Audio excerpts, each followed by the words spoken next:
Azərbaycan Respublikası Mədəniyyət Nazirliyi yanında mədəni irsin qorunması, inkişafı, bərpası, Dövlət Xidmətinin Şabran Regional İdarəsinin və Sumqayıt şəhər Corat Bələdiyyəsinin birgə təşkilatçılığı ilə təmizlik aksiyası keçirilib.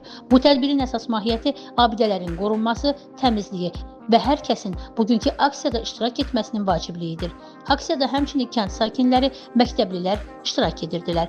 Azərbaycan Respublikası Mədəniyyət Nazirliyi yanında mədəni irsin qorunması, inkişaf, bərpası, Dövlət Xidmətinin Şabran Regional İdarəsinin və Sumqayıt şəhər Corat Bələdiyyəsinin birgə təşkilatçılığı ilə keçirilən təmizlik aksiyası əsasən mədəni irsin qorunması, inkişafı və bərpası, gənc nəsil arasında təbliği əsas vəzifələrdən biridir. Biz abidələrin qorunmasının yerli sakinlər ətrafında, yerli sakinlər üçün təbliğ olunması, abidələrin təmizliyin qorunması, gələcək nəslə ötürülməsi bizim əsas məqsəd və prioritetlərimizdən biridir. Biz artıq bu kəndimizdə yerləşən tarixi abidələrdə artıq 7-ci iməclidir ki, start verildi. Bu işdə bizə dəstək olan hər bir kəsə, ilk öncə Corat sakinlərindən başlayaq, doğma 7 saylı orta məktəbin kollektivinə, başda Nuranə müəllim olmaqla hər birinə təşəkkür edirəm. Mədəniyyət Nazirliyi yanında mədəni irsin qorunması, inkişafı və bərpası üzrə Dövlət Xidmətinin region üzrə əməkdaşları bu iməcliyə qoşulublar.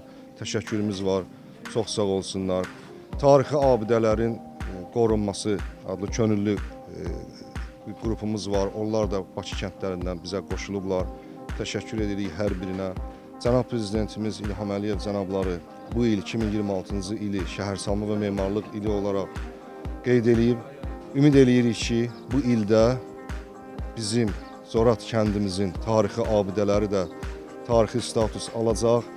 Və ondan sonra da onun inkişafı və bərpası üzrə, restavrasiyası üzrə tapşırıqlar veriləcək və ümid edirik ki, bu məsələ öz həllini tapacaq. Belə aksiyaların keçirilməsi hər kəsə bir örnək olaraq təqdim olunmalıdır. Çünki təmizlik hər kəsin arzuladığı və hər kəsin etməli olduğu bir haldır. Bu kimi tədbirlərin, aksiyaların keçirilməsi bundan sonra da nəzərdə tutulub. Cəmilə Nəsir qızı, Kamil Quliyev, Bugün İnformasiya proqramı üçün.